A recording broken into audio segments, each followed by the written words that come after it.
Well, I want to thank the Unitarian Universalist Social Forum and, of course, the international campaign, emergency campaign to free Iran's political prisoners for organizing and hosting this event, this very important event. The title is Heroism for Our Time. What do we mean by that? Narges Mohammadi spent over 5 years in prison for human rights activism and heroically refused to stop speaking out, even knowing that she would likely be rearrested, as she was this past November, threatened with 80 lashes and more jail time.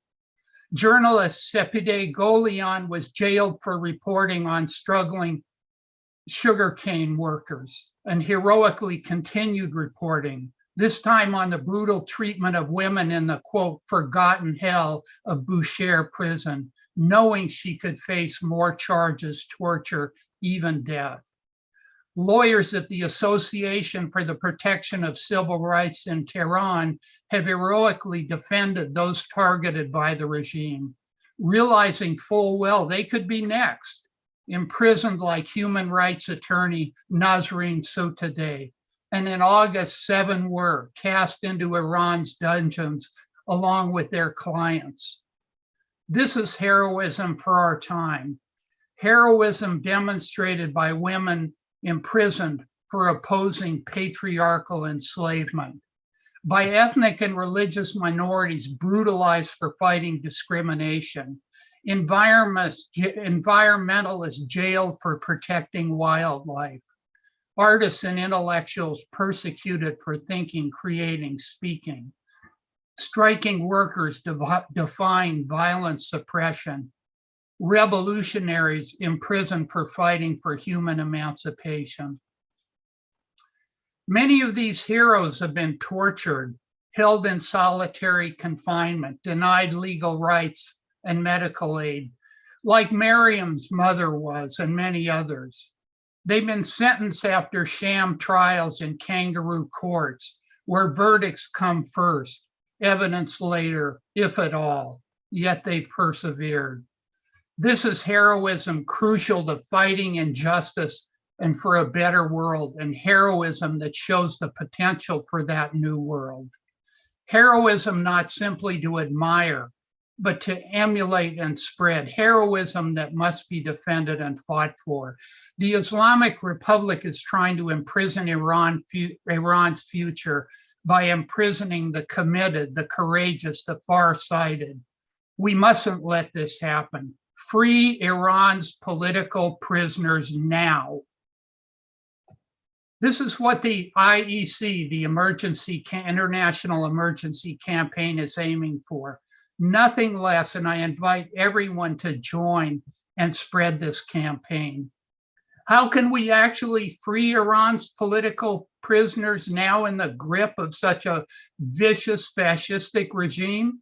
By exposing the Islamic Republic's crimes and the prisoners' righteousness to growing millions around the world, winning prominent voices to take up this battle and creating a global outcry of condemnation that puts the kind of enormous pressure on the regime that Ariel Dorfman talked about in the letter read by Dolly, by putting the regime on trial, undermining its legitimacy and strengthening the people's struggle against it.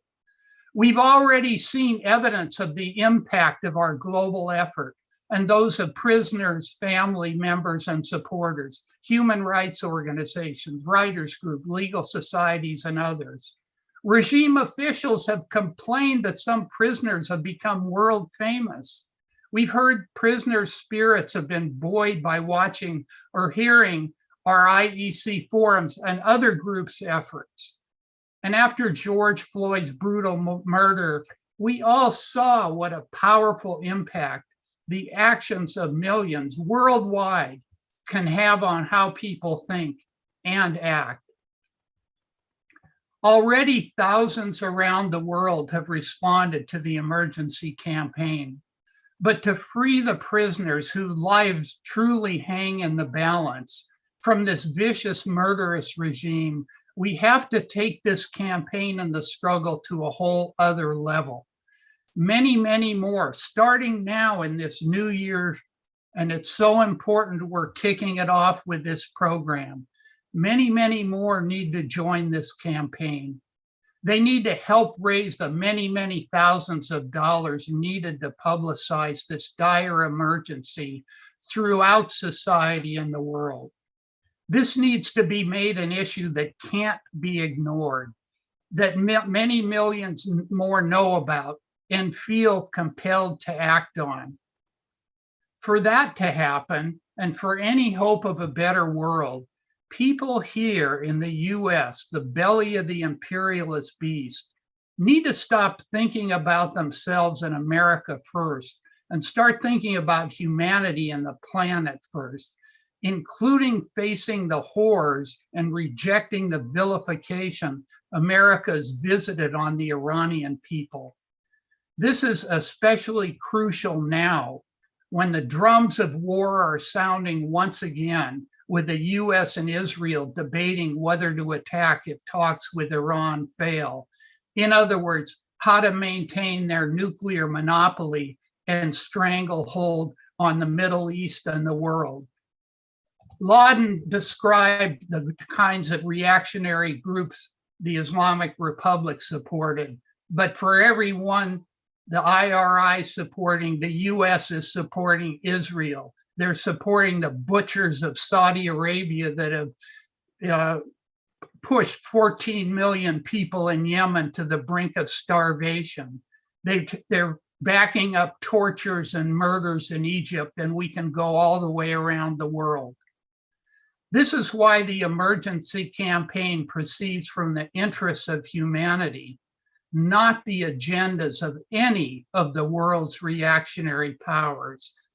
And this is why the emergency appeal declares that we in the US have a special responsibility to unite very broadly against the vile repression by the Islamic Republic and to actively oppose any war moves by the US government that would bring even more unbearable suffering to the people of Iran. Here's another thing. We'll never free the prisoners, and we're never going to end injustice by picking between oppressors or siding with one or the other. America is not a force for good in the world. I was in Iraq in 1991 and visited hospitals where infants, thin as a bird, were starving to death because the US had bombed Iraq's water system and power system. The US claimed to be a liberator of the Iraqi people, then took the lives of over 500 children with its sanctions. And the ambassador to the UN from the US admitted it on television, Madeleine Albright. This is why our emergency appeal demands the lifting of US sanctions and no aggression, no war moves. Iran's Islamic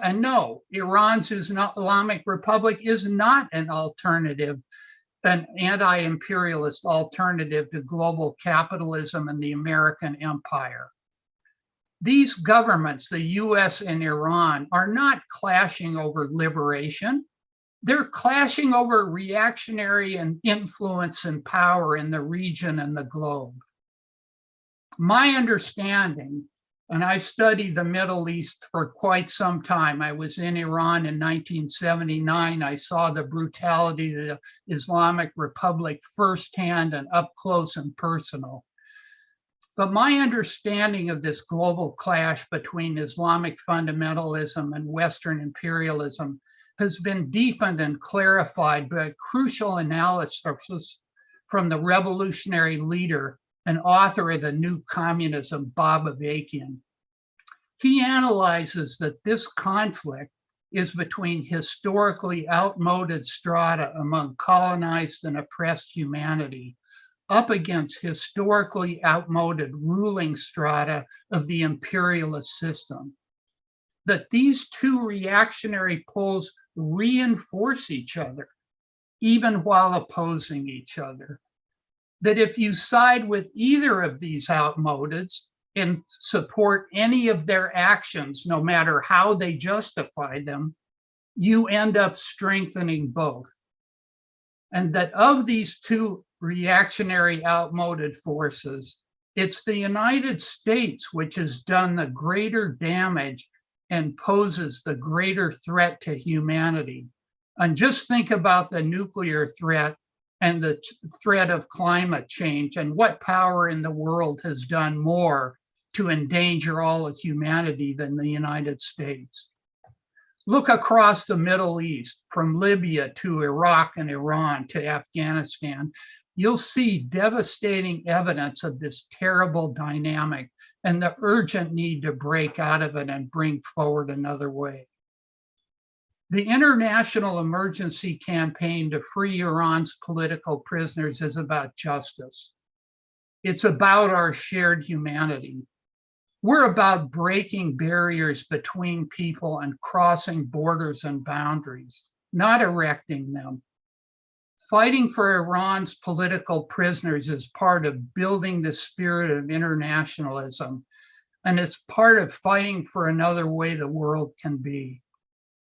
A world where women are neither sex objects nor incubators, where the natural world is treasured, not plundered, where relations between different parts of our planet are no longer determined by domination and war. A world not ruled by imperialists or Islamic fundamentalists, a world without oppression or exploitation.